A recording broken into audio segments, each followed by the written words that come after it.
அஸ்ஸலாமு அலைக்கும். Hi friends, welcome to கஸ்பனா சமையல். எல்லோரும் எப்படி இருக்கீங்க? ஸோ இன்றைக்கி நம்ம சேனலில் ஒரு ரேண்டமான டே இன் மை லைஃப் லாங் தான். நார்மலாக நமக்கு ஒரு டே ஃபுல்லாக லேசியாக இருக்குது, குக் பண்ணுறதுக்கே நமக்கு மூடு இல்லை, கிச்சனுக்குள்ளே போய் வேலை பார்க்குறதே நமக்கு மனசு வரலை அப்படின்னா என்ன பண்ணுவோம்? சும்மா உட்காந்து ஃபோனை நோண்டிகிட்டு இருப்போம். அதில் யூடியூப்பில் யாராவது வேலை பார்க்குற மாதிரியோ சமைக்கிற மாதிரியோ வீடியோ வந்துச்சுன்னா நமக்கே ஆட்டோமேட்டிக்காக ஒரு மோட்டிவேஷன் வந்துடும் இல்லையா? ஸோ அந்த மாதிரி இந்த வீடியோ வந்து உங்களுக்கு இருக்கும். ஒரு குக்கிங் விலாக் மாதிரி போட்டு ரொம்ப நாள் ஆயிடுச்சு. எப்போவுமே சாட்டர்டே அன்னைக்கு ஒரு குக்கிங் விலாக் மாதிரி போடுவேன் இல்லையா? அது வந்து போட்டு ரொம்ப நாள் ஆயிடுச்சு. ஸோ இன்றைக்கி வந்துட்டு அந்த மாதிரி ஒரு வீடியோ தான். ஏன்னா எனக்கு ரொம்ப லேசியாக இருந்தது இன்றைக்கி. சரி, வீடியோ எடுக்க ஸ்டார்ட் பண்ணிட்டோம் அப்படின்னா நமக்கு கொஞ்சம் சுறுசுறுப்பு வந்துடுமேன்னு சொல்லிட்டு ஸ்டார்ட் பண்ணதான். ஸோ எப்போவுமே இந்த சாட்டர்டே டைமில் நான் குக்கிங் விலாக் போட்டேன் அப்படின்னா நிறைய பேர் கம்ப்ளைண்ட் பண்ணுறது, ஒரு நான்வெஜ் குக்கிங் விலாக் தான் நீங்கள் எப்போவுமே போடுறீங்க, வெஜ் மெனு வந்து நீங்கள் காட்டவே மாட்டேங்கிறீங்க அப்படிங்கிற மாதிரி கம்ப்ளைண்ட் பண்ணுறீங்க. ஸோ இன்றைக்கி வந்துட்டு ஒரு சூப்பரான வெஜ் மெனு தான் வந்து உங்களுக்கு காட்ட போகிறேன். அண்ட் அது கூடயே வீடியோ வந்து இன்ட்ரெஸ்டிங்காக இருக்கிற மாதிரியான சில விஷயங்களும் இருக்கும். ஸோ வீடியோவை ஸ்கிப் பண்ணாமல் பாருங்கள், ஓகே? அண்ட் இந்த வீடியோ வந்துட்டு சாட்டர்டே அன்னைக்கு தான் எடுத்திருந்தேன். ஹஸ்பண்டுக்கு பிரேக்ஃபாஸ்ட் மட்டும் தான் கொடுத்து விடுவேன் இல்லையா? ஸோ தோசை மாவு இருந்தது, அதை சுட்டுட்டு சட்னி வச்சு கொடுத்துட்டேன். பட் பிள்ளைங்க வந்துட்டு தோசை வேணாம் அப்படின்னு சொல்லிட்டாங்க. ஆக்சுவலி இது வந்து மில்லட்டு தோசை மாவு இருக்கு இல்லையா, அதுதான். பிள்ளைங்களுக்கு வந்து தோசை சட்னின்னு சாப்பிட்றதுக்கு பெருசாக இன்ட்ரெஸ்ட் இல்லை. சரின்னு என்ன பண்ணிட்டேன், அதிலே கொஞ்சமாக நாட்டு சக்கரை சேர்த்து நல்லா மிக்ஸ் பண்ணி விட்டுட்டு குழிப்பணியாரம் மாதிரி ஊற்றி விட்டுடலாம் அப்படின்னு தான் நினச்சேன். ஆனால் அது கொஞ்சம் டைம் எடுக்கும் அது வெந்து வர்றதுக்கு. ஸோ அதனால் இந்த மாதிரி குட்டி குட்டியாக தோசை மாதிரி ஊற்றிட்டு பேன் கேக்குன்னு சொல்லி கொடுத்துடலாம் அப்படின்னு சொல்லிட்டு அந்த மாதிரி தான் பண்ணேன். மாவு வந்து ரொம்ப கம்மியாக இருக்கிற மாதிரி தான் இருந்தது. சரி, பிள்ளைங்களுக்கு மட்டும் வந்தாலும் போதும் அப்படிங்கிற மாதிரி தான் நினச்சேன். ஆனால் இந்த மாதிரி குட்டி குட்டியாக கிட்டத்தட்ட 10 தோசை வந்தது. எங்கள் 3 பேருக்குமே கரெக்டாக இருந்தது. ஸோ சாப்பிட்டு முடிச்சுட்டு சோஃபாவில் உட்காந்து ரொம்ப நேரமாக நானும் யோசிச்சுட்டு இருக்கேன், இன்றைக்கி என்ன குக் பண்ணலாம் அப்படின்ட்டு. ஏன்னா மோஸ்ட்டாக சனிக்கிழமை அப்படின்னா மீன் தான் ஆக்குவேன் இல்லையா? அன்றைக்கி வந்து வீட்டில் மீன் இல்லை, போய் வாங்குறதுக்கும் ரொம்ப லேசியாக இருக்குது. பக்கத்தில் ஏதாவது ஹைப்பர் மார்க்கெட்டில் போய் வாங்கலாம் அப்படின்னா சுத்தமாக மூடு இல்லை. ரொம்ப நேரமாக யோசித்தேன். ஹஸ்பண்ட்க்கு மெசேஜ் போட்டு என்ன குக் பண்ணுன்னு கேட்டால், ஓ இஷ்டம் ஏதாவது பண்ணு அப்படின்னு சொல்கிறாங்க. எதையாவது சொன்னாவது நம்ம பண்ணிடலாம், ஓ இஷ்டம்னு சொல்லிட்டா தான் தொலைஞ்சிச்சு, என்ன பண்ணுறதுனே கடுப்பாக வரும். சரி, இன்றைக்கி மீன் தான் சாப்பிட முடியல, ஆனால் புளிப்பு உரப்புமா ஏதாவது பண்ணணும் அப்படின்னு சொல்லிட்டு நிறைய சின்ன வெங்காயமும் நிறைய வெள்ளைப்பூடு வந்து உரிச்சு வச்சுட்டேன். ஏன்னா வத்த குழம்பு பண்ணலாம் அப்படின்னு சொல்லிட்டு.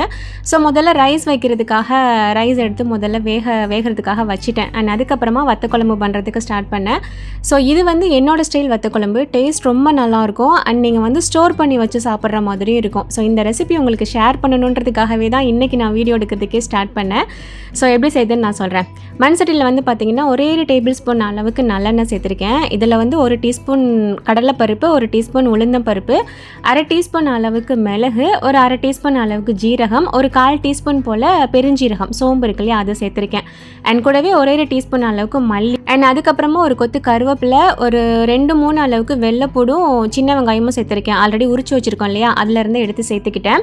இதை வந்து கொஞ்சம் நேரத்துக்கு நல்லா வதக்கி அதை எடுத்து நல்லா ஆற வச்சுட்டு அதுக்கப்புறம் ஃபைன் பேஸ்ட்டை அரைச்சிட்டு இந்த வத்த குழம்பு பண்ண போகிறோம். இந்த மாதிரி வதக்கி அரைச்சி பண்ணும்போது டேஸ்ட்டு செம்ம சூப்பராக இருக்கும். இது வரைக்கும் இந்த டைப்பில் நீங்கள் வத்த குழம்பு பண்ணினது இல்லை அப்படின்னா நீங்கள் மஸ்ட்டாக ட்ரை பண்ணுங்கள். இனி எப்போ வத்த குழம்பு பண்ணாலும் இதே டைப்பில் தான் பண்ணுவீங்க, ரொம்ப சூப்பராக இருக்கும். ஸோ இதை வந்து பார்த்திங்கன்னா நல்லா வறுத்துட்டு நான் மிக்ஸி ஜாரில் எடுத்துட்டேன். சுட அரைக்க போகிறது இல்லை, ஜாரோட சேர்த்து அப்படியே ஆற வச்சிடலாம், இதுக்கு ஒரு தட்டு எடுக்கணுமா அப்படின்னு சொல்லிட்டு. ஓகே, அதை வந்து ஃபேனை போட்டு கொஞ்சம் நேரம் ஆற வச்சுட்டேன். அண்ட் அதே கடாயில் வந்து பார்த்திங்கன்னா கொஞ்சம் தாராளமாக நல்லெண்ணெய் சேர்த்துருக்கேன். கண்டிப்பாக நல்லெண்ணெய் தான் சேர்த்துக்கோங்க. ஒரு 4-5 டேபிள் ஸ்பூன் அளவுக்கு சேர்த்துருக்கேன். அதுக்கப்புறம் வத்தல் வந்து பார்த்திங்கன்னா இந்த சுண்டக்காய் வத்தல், அதுக்கப்புறம் சீனி அவரைக்காய் வத்தல் இருக்கும் இல்லையா, இது 2 நான் எடுத்திருக்கேன். உங்ககிட்ட என்ன டைப் வத்தல் இருக்கோ அதை எடுத்துக்கோங்க. ஸோ இதை வந்து நம்ம அந்த எண்ணெயில் போட்டு நல்லா முதல்ல வறுத்து எடுத்துக்கலாம். வறுத்து எடுத்து வச்சுட்டு அதே எண்ணெயில் தான் மற்றதெல்லாம் நம்ம தாளிக்க போகிறோம். நார்மலாக அந்த மாதிரி தான் பண்ணுவோம் இல்லையா? ஸோ இதை வறுத்துட்டு ஒரு பிளேட்டில் வந்துட்டு மாற்றி வச்சுட்டேன். இப்போ வத்தல் எல்லாத்தையும் எடுத்ததுக்கப்புறம் அதே எண்ணெயில் ஒரு 1/2 டீஸ்பூன் அளவுக்கு கடுகு, ஒரு 1/4 டீஸ்பூன் போல் வெந்தயம், கூடவே 1/2 டீஸ்பூன் அளவுக்கு சோம்பு, இதெல்லாம் சேர்த்துட்டு நல்லா பொரிஞ்சு வந்ததுக்கப்புறமா ஆல்ரெடி நம்ம உரிச்சு வச்சுருந்த வெள்ளைப்பூடு இருக்கு இல்லையா, அது வந்து சேர்த்துருக்கேன். நல்லா தாராளமாக சேர்த்துக்கோங்க. நான் வந்து ஒரு 20-25 பல்க்கு மேலேயே சேர்த்தேன்.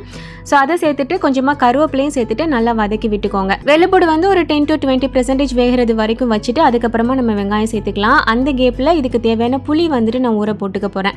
ஒரு நல்ல பெரிய நெல்லிக்காய் சைஸ் அளவுக்கு புளி எடுத்துட்டு அதை கழுவிட்டு தண்ணி ஊற்றி ஊற போட்டிருக்கேன். ஸோ இது நல்லா ஊறிட்டு இருக்கட்டும். அண்ட் இந்த பக்கம் வெள்ளைப்பூடுமே பார்த்தீங்கன்னா ஓரளவுக்கு நல்லா வெந்து கொஞ்சம் கலர் சேஞ்ச் ஆகிருக்கு இல்லையா, இந்த டைமில் நம்ம உரிச்சு வச்சுருந்த சின்ன வெங்காயம் வந்து சேர்த்துருக்கேன். உங்கள் பிள்ளைங்க வந்து வெங்காயம் வெள்ளைப்பூடெலாம் முழுசாக சாப்பிட மாட்டாங்க அப்படின்னா என்ன பண்ணிடுங்க, தட்டிட்டு சேர்த்துருங்க. இல்லைனா மிக்ஸியில் லைட்டாக பல்ஸ் பண்ணிவிட்டு அதுக்கப்புறமா செய்யுங்க. ஈஸியாக வந்துட்டு உள்ளே போயிடும் அவங்களுக்கு. என் பிள்ளைங்க வந்து இதை சாப்பிடுவாங்க அப்படின்றனால இந்த மாதிரி நான் முழுசாகவே சேர்த்துருக்கேன். ஸோ வெங்காயம் வந்து பார்த்திங்கன்னா இப்போ அது ஒரு 20% வெந்ததுக்கப்புறமா ஒரே தக்காளி வந்துட்டு இந்த மாதிரி குட்டியாக கட் பண்ணிவிட்டு சேர்த்துருக்கேன். நிறைய பேர் வத்த குழம்புக்கு தக்காளி வந்துட்டு சேர்க்க மாட்டாங்க. நான் வந்துட்டு இந்த மாதிரி ஒரே தக்காளி சேர்த்துப்பேன். டேஸ்ட் ரொம்ப நல்லாயிருக்கும். அண்ட் தக்காளி மசியறதுக்காக கொஞ்சமாக உப்பும் சேர்த்துட்டு நல்லா வதக்கி விட்டுட்டேன். இதை மூடி போட்டுட்டு தக்காளி நல்லா மசிஞ்சு அந்த வெள்ளைப்பூடு வெங்காயம் எல்லாமே ஓரளவுக்கு வெந்து வர வரைக்கும் வச்சுக்கலாம். அண்ட் அது வேகிறதுக்குள்ளே இந்த ஒரு சில பொருள்லாம் நம்ம வறுத்து வச்சுருந்தோம் இல்லையா, இதை வந்து நல்ல ஒரு ஃபைன் பேஸ்ட்டாக அரைச்சி எடுத்துருங்க. எந்த அளவுக்கு நைஸாக அரைக்க முடியுமோ அந்த அளவுக்கு லைட்டாக தண்ணி சேர்த்து இந்த மாதிரி அரைச்சி எடுத்து வச்சுக்கோங்க. ஸோ இது இருக்கட்டும்.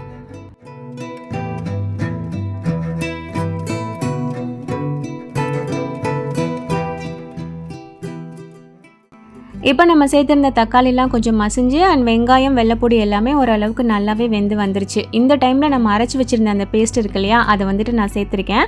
சேர்த்துட்டு நல்லா கலந்து கொடுத்துட்டு சிம்லேயே ஒரு 2-3 நிமிஷம் நல்லா வேக வைக்கணும். இதில் பெருசாக பச்சை வாசம்லாம் இருக்காது, ஏன்னா நம்ம வதக்கி தான் அரைச்சிருக்கோம் இல்லையா, அதனால். பட் மூடி போட்டு லைட்டாக எண்ணெய் பிரிஞ்சு வர வரைக்கும் நம்ம வேக வச்சு எடுத்துக்கணும்.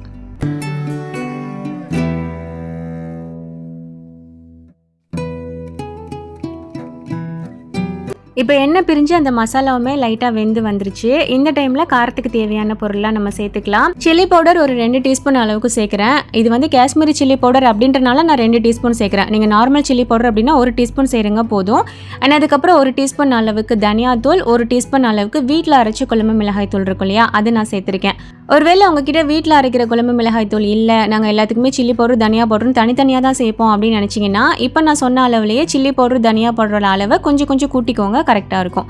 ஸோ இந்த மசாலாவோட பச்சை வாசம் போகிறதுக்காக கொஞ்சம் நேரம் மூடி போட்டு வச்சிடலாம். அண்ட் அதுக்கப்புறமா நல்லா மிக்ஸ் பண்ணி விட்டுட்டு புளி ஊற வச்சிருந்தேன் இல்லையா, அதை கரைச்சிட்டு சேர்த்துக்கோங்க. பொதுவாக வத்த குழம்புக்கு புளி வந்து பார்த்தீங்கன்னா ஓரளவுக்கு நல்லா திக்காக கரைச்சிட்டு சேர்த்துக்குவாங்க. ஏன்னா அப்போ தான் அந்த ஆணை வந்து நல்லா திக்காக வரும், தண்ணியாக இருக்கக்கூடாது அப்படின்றதுக்காக. பட் இதில் நம்ம வந்து ஒரு சில மசாலாலாம் வதக்கி அரைச்சி சேர்த்துருக்கோம் இல்லையா, அதனாலேயே உங்களுக்கு அது திக்காகவே தான் வரும். ஸோ நீங்கள் கொஞ்சம் தண்ணி எக்ஸ்ட்ராவே சேர்த்து நல்லா கலந்து விட்டு நல்லா வேக வச்சு நம்ம எடுத்துக்க வேண்டியதான். ஸோ இப்போ எல்லாம் சேர்த்தாச்சு. தேவையான அளவுக்கு உப்பு நான் சேர்த்துருக்கேன். சேர்த்துட்டு நல்லா மிக்ஸ் பண்ணி விட்டுட்டு மூடி போட்டு இது கொஞ்சம் நேரம் நல்லா எண்ணெய் பிரிஞ்சு வர வரைக்கும் வச்சுக்க வேண்டியதான். என்ன அதுக்கடையில் ரைஸ்மே ரெடி ஆயிடுச்சு. நான் அதையுமே வடித்து எடுத்துட்டேன்.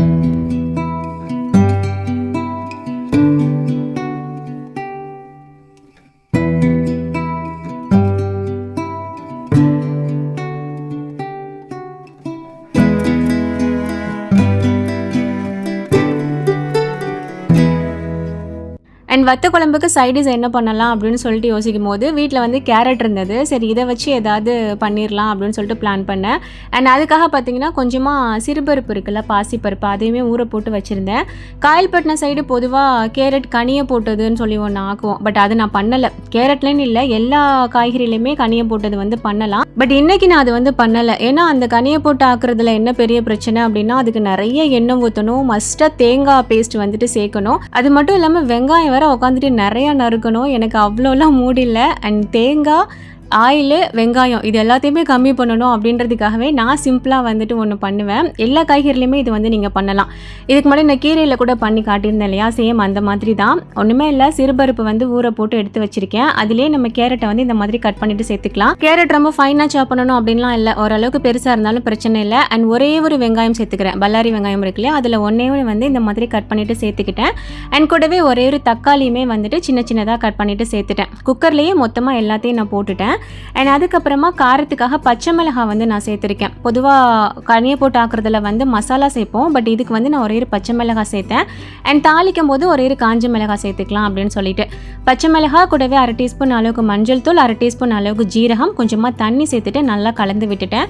அண்ட் அப்புறம் தான் ஞாபகம் வந்தது உப்பு சேர்க்கலை அப்படின்னு சொல்லிட்டு. ஸோ கொஞ்சமாக உப்பும் சேர்த்துட்டு நல்லா மிக்ஸ் பண்ணி விட்டுட்டு வேக போட்டுற வேண்டியதான். இதே டைப்பில் நீங்கள் வந்து என்ன காய்கறி வேணாலும் நீங்கள் யூஸ் பண்ணி பண்ணலாம், ரொம்ப நல்லாயிருக்கும். கடைசியாக ஒரு தாளிப்பு மட்டும் கொடுக்குற மாதிரி இருக்கும். நீங்கள் தாளித்து குக்கரில் ஊற்றினாலும் சரி, இல்லை வேறு ஒரு பாத்திரத்தில் தாளித்து குக்கரில் உள்ளதை தூக்கி அதில் ஊற்றினாலும் சரி, அது உங்களுடைய விருப்பம் தான். ஸோ அதை வேகப்படுறதுக்கு அப்புறமா இந்த பக்கம் வத்த குழம்பே பார்த்தீங்கன்னா ஓரளவுக்கு நல்லா வத்தி வந்துச்சு. இந்த டைமில் நம்ம வறுத்து வச்சுருந்த அந்த வத்தல் இருந்தது இல்லையா, அதை சேர்த்துட்டு லைட்டாக ஒரு மிக்ஸை கொடுத்துருங்க. அண்ட் கடைசியாக வந்துட்டு கொஞ்சமாக வெல்லம் எடுத்துகிட்டு நான் வந்து கையில் நசுக்கிட்டு இந்த மாதிரி சேர்த்துக்க போகிறேன். ஸோ எப்போவுமே இந்த புளிப்பான ஐட்டத்துக்கு வெல்லம் கொஞ்சம் சேர்த்துட்டோம் அப்படின்னா டேஸ்ட் வந்துட்டு கொஞ்சம் தூக்கி கொடுக்கும் இல்லையா, அதுக்காக தான். ஸோ நல்லா கலந்து விட்டுட்டு திரும்ப மூடி போட்டு ஒரு 2 நிமிஷம் மட்டும் நல்லா நம்ம வற்ற வச்சு எடுத்துட்டோம் அப்படின்னா குழம்பு வந்து சூப்பராக ரெடி ஆயிரும். ஸோ இது ஒரு பக்கம் இருக்கட்டும். அண்ட் 2 நிமிஷத்தில் வந்து பார்த்திங்கன்னா இந்த அளவுக்கு எண்ணெய் பிரிஞ்சு வந்திருக்கு. இப்போ பார்க்குறதுக்கு நமக்கு எண்ணெய் அதிகமாக இல்லாத மாதிரி தான் தெரியும். அண்ட் நானுமே ஒரு 4லேருந்து 5 டேபிள் ஸ்பூன் அளவுக்கு தான் ஊற்றிருந்தேன். வத்த குழம்புக்கு இன்னுமே நிறையா ஊற்றுவாங்க, பட் அவ்வளோ வேணான்னு சொல்லிட்டு கம்மியாக தான் ஊற்றிருந்தேன். அண்ட் இது ஆறி வந்ததுக்கப்புறம் இன்னுமே எண்ணெய் பிரிஞ்சு வரும். அண்ட் அதுக்கப்புறம் மிச்சமாயிருச்சு அப்படின்னா திரும்ப நம்ம சூடு பண்ணுவோம் இல்லையா, அப்போவுமே நல்லா எண்ணெய்லாம் பிரிஞ்சு நல்லா திக்காக தொக்கு மாதிரி சூப்பராக இருக்கும். ஸோ நீங்கள் மிஞ்சிருச்சு அப்படின்னா அப்போ ட்ரை பண்ணுங்கள், இன்னுமே நல்லாயிருக்கும். எண்ணெய் இந்த அளவுக்கு சேர்த்தாலே நமக்கு போதும். அண்ட் அதுக்கப்புறம் இதுக்கு சைடிஷ்க்கு வந்து பார்த்திங்கன்னா பருப்பு வேக போட்டிருக்கேன் இல்லையா, கூடவே முட்டையும் வேக போட்டுடலாம் அப்படின்னு சொல்லிட்டு அதையுமே வேக வச்சுட்டேன். அண்ட் பருப்புக்கு வந்து கொஞ்சமாக சின்ன வெங்காயமுமே கட் பண்ணி எடுத்துட்டேன் தாளிக்கிறதுக்காக. ஸோ இதெல்லாம் ரெடி ஆகிட்டு இருக்கும்போது கொஞ்சமாக வெசல்ஸ் வந்து கடந்தது. சரி எப்படியும் பருப்பு வெந்ததுக்கு அப்புறமா தான் அதுக்கு தாளித்து ஊற்றுற மாதிரி இருக்கும், அந்த கடையில் இதை மட்டும் கழுவி எடுத்துடலான்னு சொல்லிட்டு அதையுமே கழுவி எடுத்துட்டேன்.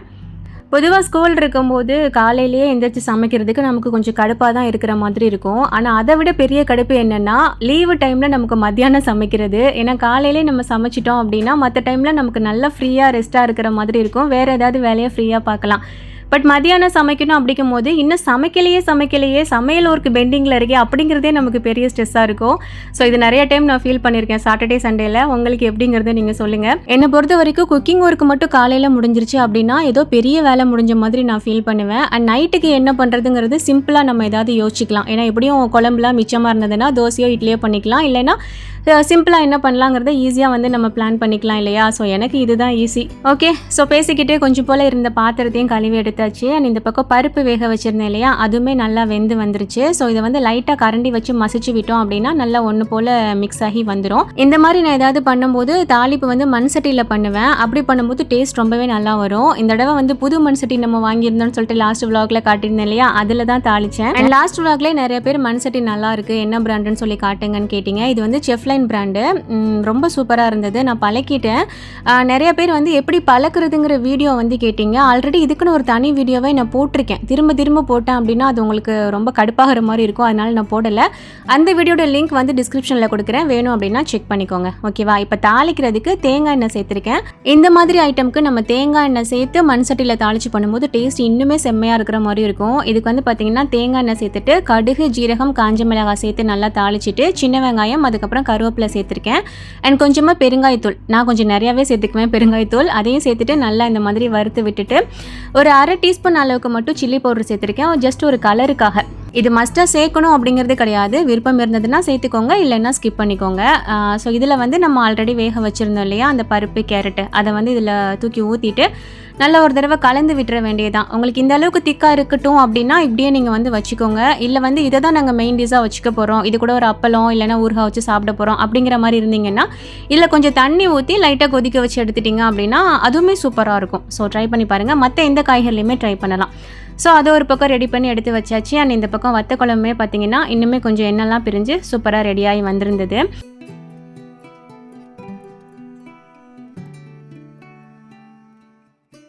நம்ம என்ன தான் இந்த வத்த குழம்புக்கு பருப்பு கேரட்டு கூட்டு அதுக்கப்புறமா முட்டைன்னு ரெடி பண்ணாலும் அப்பளம் இல்லை அப்படின்னா இந்த வத்த குழம்பு சாப்பிட்றதுக்கு ஆனால் இந்த ஃபுல் சாட்டிஸ்ஃபைடே இருக்காது இல்லையா. ஸோ அதனால் கொஞ்சமாக இந்த பேட் அப்பளம் வரும் இல்லையா, அதையுமே பொரிச்சு எடுத்துட்டேன். என்ன கேட்டிங்கன்னா நான்வெஜ் சமைக்கிறது கூட ரொம்ப ஈஸி போல். ஆனால் வெஜ்ஜில் ஏதாவது நம்ம ஒரு மெனு பண்ணுறோம் அப்படின்னா சைடிஸ் எத்தனை சமைச்சாலும் ஃபுல்ஃபில் ஆகாத மாதிரியும் ஒரு ஃபீல் இருக்குது. அது மட்டும் இல்லாமல் நான்வெஜ்ஜை விட வெஜ்ஜுக்கு தான் வேலையும் ஜாஸ்தியாக இருக்கிற மாதிரி இருக்குது. நான்வெஜ்னால் ஒரே ஒரு குழம்பு வச்சுட்டா கூட அது ஏதோ ஃபுல்ஃபில் ஆன மாதிரி ஒரு ஃபீல், எனக்கு தானான்னு தெரியல. அப்புறம் கொஞ்ச நேரத்துக்கு முன்னாடி இவ்வளோ பாத்திரம் நான் வந்து கழுவுனேன் இல்லையா, அப்போ கூட எனக்கு பெருசாக தெரியலை. ஆனால் இப்போ இந்த கிடக்கிற 2-3 பாத்திரத்தை கழுவுறதுக்கு எனக்கு அவ்வளோ சோம்பேறித்தனமாக இருக்குது. சரி போ கடந்துட்டு போ, ஒரு ஏதாவது சாப்பிட்டு முடிச்சுட்டு மதியானத்துக்கு மேலே கழுவிக்கலாம் அப்படின்னு சொல்லிட்டு அதை அப்படியே போட்டுட்டேன்.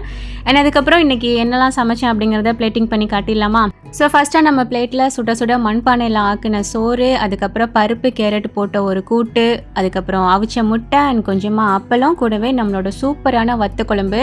கண்டிப்பாக இந்த வத்த குழம்பு நீங்கள் ட்ரை பண்ணணும். அண்ட் எப்படி இருந்ததுங்கிறத எனக்கு கமெண்ட்டும் பண்ணணும். சாப்பிட்டிங்கன்னா கண்டிப்பாக உங்களுக்கு ரொம்ப பிடிக்கும். எக்ஸ்ட்ராவாக பண்ணி கொஞ்சம் ஃப்ரிட்ஜில் ஸ்டோர் பண்ணி வச்சுக்கோங்க, டேஸ்ட்டு சூப்பராக இருக்கும். ஸோ அல்ஹம்துலில்லாஹ் மத்தியானம் சாப்பிட்டுட்டு ரெஸ்ட் எடுத்துகிட்டு அதுக்கப்புறம் பார்த்திங்கன்னா ஈவினிங் போல் கொஞ்சமாக இட்லி தோசைக்கு ஊற போட்டுடலாம் அப்படின்னு சொல்லிட்டு மாப்பிள்ளை சம்பா அரிசி இருக்கு இல்லையா, அதுக்கப்புறம் வரகு சேர்த்து ஊற ஊற போட்டேன். இதுக்கு பார்த்தீங்கன்னா 1 கப் அளவுக்கு மாப்பிள சம்பா அரிசி, 1 கப் அளவுக்கு வரகரிசி, 1 கப் அளவுக்கு இட்லி அரிசி. நீங்கள் எந்த கப் எடுக்கிறீங்களோ சேம் அதே கப்பில் அளந்து எடுத்துக்கோங்க. அண்ட் அதில் 3/4 கப் அளவுக்கு உளுந்து சேர்த்துருக்கோம். ஏன்னா நம்ம 3 ஐட்டம் சேர்த்துருக்கோன்றனால 3/4 கப் சேர்த்துருக்கேன். கூடவே வந்துட்டு ஒரு 1.5 டீஸ்பூன் அளவுக்கு வெந்தயம் சேர்த்து அதை நல்லா அலசிட்டு ஊற போட்டாச்சு. அண்ட் அதுக்கப்புறம் மறு வேலையாக மீன் வாங்க போகணுன்னு சொல்லிட்டு கிளம்பியாச்சு. மீன் இல்லாமல் வத்து குழம்பு வச்சு இன்றைக்கி ஒரு அளவுக்கு ஓட்டியாச்சு. ஆனால் மீன், இறால், கனவா இந்த மாதிரி ஏதாவது ஒரு ஐட்டம்ஸ் நம்ம வாங்கி ஸ்டோர் பண்ணிக்கிட்டோம் அப்படின்னா தான் அடுத்த வீக்குக்கு எதையாவது வச்சு நம்மளால் மேனேஜ் பண்ண முடியும் அப்படின்னு சொல்லிட்டு வாட்டர் ஃப்ரண்ட் மார்க்கெட் இருக்கு இல்லையா, அங்கே தான் போயிருந்தோம். ஸோ இதுதான் எங்களுக்கு பக்கம் மீன் வாங்குறதுக்கு. எங்கள் வீட்டில் இருந்து ஜஸ்ட் ஒரு 10 மினிட்ஸ் ட்ராவல் பண்ணோம் அப்படின்னாலே இங்கே வந்து போயிடலாம். முன்னாடிலாம் மீன் வாங்கணும் அப்படின்னா பெருசாக இங்கே வரைக்கும் கூட நான்லாம் வரமாட்டேன். எங்கள் வீட்டுக்கு பக்கத்துலேயே எங்கள் ஏரியாலேயே வந்துட்டு ஹைப்பர் மார்க்கெட்டு, லூலு, நெஸ்டோ இந்த மாதிரி நிறையா இருக்கும். அங்கேயே நான் வாங்கிக்கிறது. ஸோ அடிக்கடி இங்கே வரமாட்டேன், ரொம்ப ரேர் தான். பட் இப்போலாம் பார்த்தீங்கன்னா லாஸ்ட்டாக ஒரு 6 மந்த்தாகவே வந்துட்டு எனக்கு பெருசாக எங்கள் ஏரியாவில் எனக்கு செட் ஆகலை, அமைய மாட்டேங்குது. அண்ட் ஒரு சில ஷாப்பும் வந்துட்டு க்ளோஸ் பண்ணிட்டாங்க அப்படின்றனால எனக்கு மீனுக்கு வந்து கொஞ்சம் டிமாண்ட் ஆயிடுச்சு. ஸோ அதனால தான் இங்கே வருது. இங்கே வந்துட்டேன் அப்படின்னா கொஞ்சம் நல்ல பெரிய மீன், அதுக்கப்புறம் இறால் இந்த மாதிரி ஐட்டம்ஸ்லாம் வாங்கிட்டு கொஞ்சம் ஒரு 4-5 நாள் கிட்ட ஸ்டோர் பண்ணி வச்சுக்கிட்டோம் அப்படின்னா நெக்ஸ்ட் டே ஃபுல்லாக வந்து நம்ம ஓட்டுறதுக்கு வந்து கரெக்டாக இருக்கும். ஸோ அதுக்காக தான் வாங்குறதுக்கு வந்தாச்சு. அண்ட் இங்கே வந்து பார்த்திங்கன்னா நிறைய பேர் வந்துட்டு இந்த மீன், இறால், நண்டு இந்த மாதிரி சீ ஃபுட் எல்லாமே வந்து ஒரே இடத்துல வச்சு சேல் பண்ணுறாங்க. அப்படின்றனால ஒருத்தங்கள்ட்ட இல்லைன்னா இன்னொருத்தங்கள்ட்ட நம்ம பார்கெயின் பண்ணலாம், நல்ல பேரம் பேசி நம்மளால் வாங்க முடியும். ஊர்லலாம் எப்படி நம்ம இந்த மாதிரி மீன் மார்க்கெட் போயிட்டு ஒருத்தவங்கள்ட்ட நம்ம பேரம் பேசுவோம், அவங்க விலை கம்மி பண்ணி தரலைன்னா பரவாயில்ல நான் பக்கத்து கடைக்கு போகிறேன்னு சொல்லிட்டு நம்ம கிளம்பிடுவோம். உடனே நம்மளை திரும்ப கூப்பிட்டு விலை கம்மி பண்ணி நமக்கு கொடுப்பாங்க இல்லையா, சேம் அந்த மாதிரி தான் இங்கேயுமே நல்லாவே பார்கெயின் பண்ணலாம். இந்த வாயுள்ள புள்ள பொழைச்சிக்கும்னு சொல்லுவாங்கள்ல, அந்த மாதிரி தான் நம்ம பேசுகிறத பொறுத்து தான் இருக்குது அவங்க கம்மி பண்ணி தருது. அண்ட் அதுக்கப்புறம் நண்டு நான் எப்போ வாங்கினாலுமே இந்த அண்ணா கிட்ட தான் நான் வாங்குவேன். எனக்கு நண்டு வந்து எப்படி பார்த்து வாங்கணும் அப்படிங்கிறது தெரியாது. பட் இவங்க கிட்ட வந்துட்டேன் அப்படின்னா அவங்களே எடுத்து பார்த்துட்டு எது ஃப்ரெஷ் நண்டு எது ஃப்ரெஷ் இல்லை அப்படிங்கிறது சூப்பராகவே பார்த்து கொடுத்துட்றாங்க. ஏன்னா நான் நிறைய டைம் வந்து இங்கே ஃபிஷ் மார்க்கெட்டில் வந்து நண்டு வாங்கிட்டு போய் அது நொந்து போன மாதிரி ஆகி நிறைய டைம் ஏமாந்துருக்கேன். இவங்கள என்னைக்கு பிடிச்சினோ அதுலேருந்து நண்டு வந்து எனக்கு சொதப்புனதே கிடையாது. ஸோ அதனால் இவங்ககிட்ட தான் நண்டு வாங்குறாந்தா கன்ஃபார்மாக வாங்குவேன். அண்ட் வேறு ஏதாவது மீன் வேணும், இறால் வேணும் அப்படின்னாலுமே இவங்களே வேறு ஒரு கடைக்கு கூட்டிகிட்டு போய் எங்களுக்காக அவங்க பார்கெயின் பண்ணி கூட வாங்கி கொடுத்துருக்காங்க. ஸோ இவங்களை பார்த்து வச்சுக்கோங்க. இவங்களோட நம்பர் வேணுனாலும் நான் இதில் ஸ்க்ரீனில் காட்டுறேன்.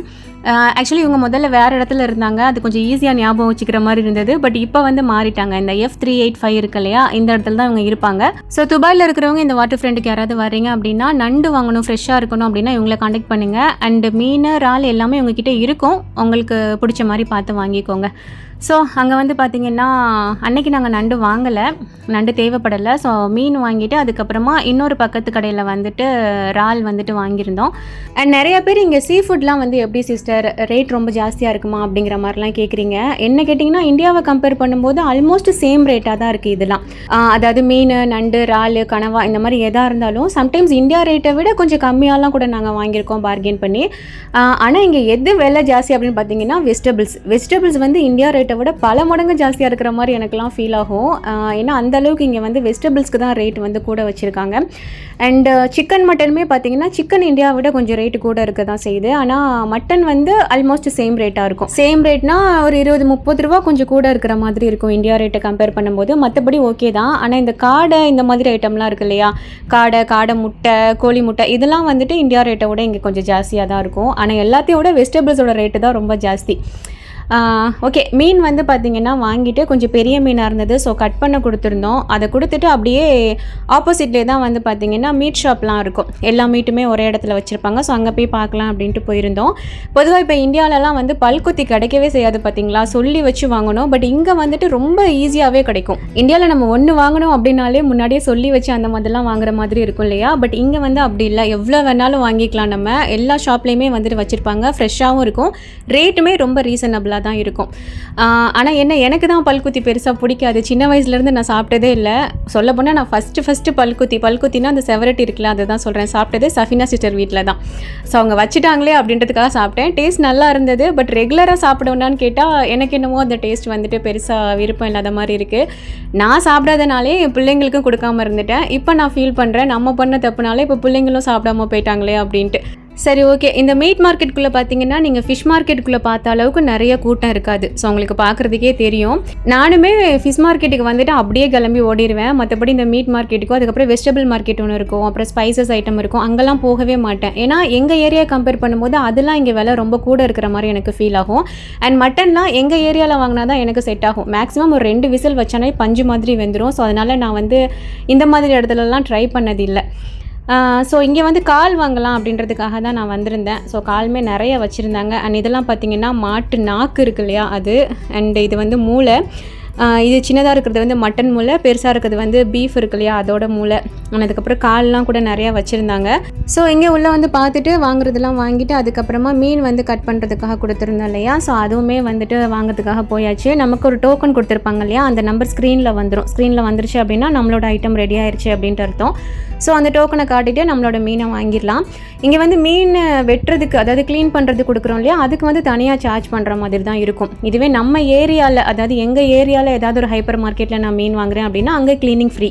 பட் மீனோட விலை ஜாஸ்தியாக இருக்கும். இங்கே மீனோட விலை கொஞ்சம் கம்மியாக இருக்கும், க்ளீனிங்க்கு வந்து காசு கொடுக்குற மாதிரி இருக்கும். எல்லாமே ஒன்று தான். பட் கொஞ்சம் பல்காக வாங்கணும், கொஞ்சம் ஃப்ரெஷ்ஷாக பார்த்து வாங்கணும் அப்படின்னா அன்றைக்கி இங்கே வந்து வாங்கிக்கலாம். ஸோ அதையும் வாங்கிட்டு அதுக்கப்புறம் பார்த்திங்கன்னா எடுத்து வச்சுட்டு வீட்டுக்கு கிளம்பிட்டோம்.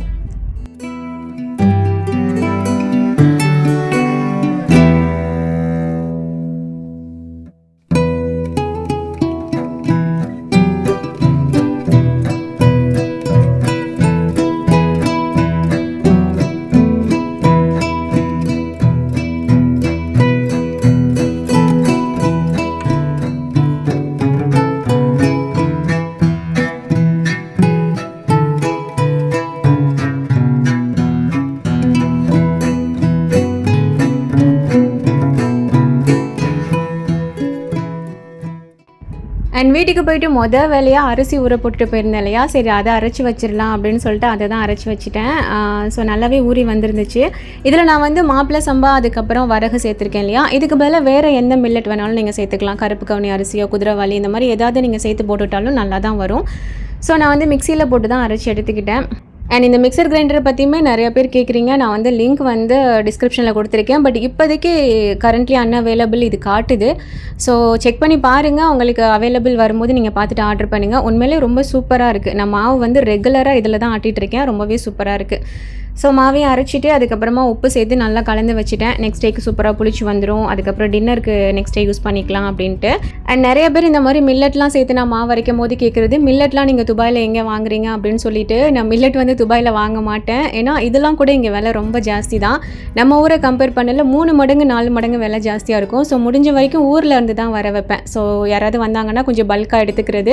அண்ட் ஃப்ரெண்ட்ஸு அவங்க ஊருக்கு போயிட்டு வர்றாங்க, அவங்க ரிலேட்டிவ்ஸ் யாராவது வர்றாங்கன்னா அவங்களுக்கு கிடைக்கிறதுமே கூட ஷேர் பண்ணிப்பாங்க. ஸோ அந்த மாதிரி தான் யூஸ் பண்ணிகிட்ருக்கேன். நான் இங்கே வாங்குறதா இருந்தால் ராகி, கம்பு இந்த மாதிரி ஐட்டம்ஸ் மட்டும்தான் நான் இங்கே வாங்குவேன். மற்றபடி வரகு, திணை, குதிரைவாளி, கருப்பு கவுனி அரிசி அதெல்லாம் செம்ம ரேட்டாக இருக்கும். நான் இங்கே வாங்கினது கிடையாது. ஸோ ரொம்ப நாளாக கேட்டுகிட்டே இருந்தீங்க. ஸோ வீடியோவில் வந்துட்டு சொல்லிடலாம் அப்படின்ட்டு. ஓகே, அண்ட் மாவு மாட்டி முடிச்சாச்சு. அண்ட் வீடியோவும் இதோட முடியுது. கண்டிப்பாக வீடியோ உங்களுக்கு பிடிச்சிருந்தா லைக் பண்ணிக்கோங்க. புதுசாக பார்க்குறவங்க மறக்காமல் நம்ம சேனலை சப்ஸ்கிரைப் பண்ணிக்கோங்க. தேங்க்ஸ் ஃபார் வாட்சிங்.